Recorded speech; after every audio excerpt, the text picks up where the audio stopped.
خطبت الجمعة في يوم من الأيام في مسجد من المساجد، وبعدما انتهيت من الخطبة نزلت وشرعت في الركعة الأولى، ثم قمت وشرعت في الركعة الثانية لما بلغت أيها الأحبة في سورة الفاتحة في قول الله جل وعلا: إياك نعبد وإياك نستعين،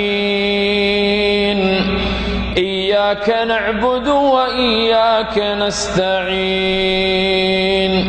هنا أيها الأحبة سقط رجل في وسط المسجد، وأكملت الصلاة وسلمت.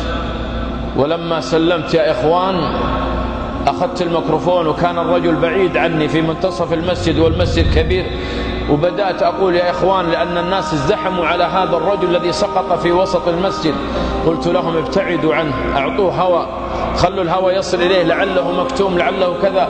وبدأ بعض الإخوة يصيحون معي: اتركوا له مجال. وأخذه بعض الإخوة إلى أقرب مستوصف، وصلوا به إلى الطوارئ، كشف عليه الدكتور، قال: هذا الرجل توفاه الله منذ أن سقط في المسجد. يوم الجمعة يا إخوان وهو متوضئ، يوم الجمعة وهو مغتسل، يوم الجمعة وهو واقف بين يدي الله.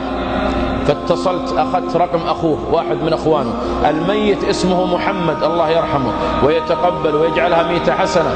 فاتصلت على أخوه خالد، قلت: يا خالد، أسألك بالله، هذا الرجل تعنى من بعيد وجاء يصلي معي في مسجدي الجمعة، فلا يغسل أحد إلا أنا. حرصت على أن أغسل هذا الرجل، وبالفعل غسلته معي بعض الإخوة. وبعدين يا أخوان ذهبت إلى العزاء وأخذت خالد على جنب، قلت له: يا خالد، أسألك بالله، ما هو أرجى عمل ترجوه لأخيك أن يموت هذه 100 الحسنة؟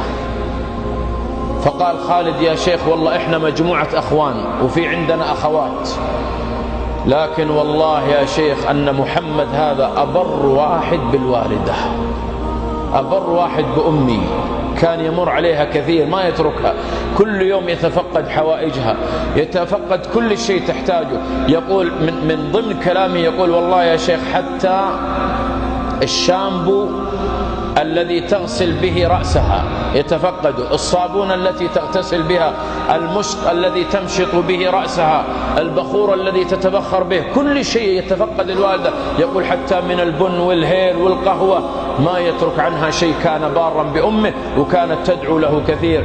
قلت: بسبب هذا كسب 100 الحسنة.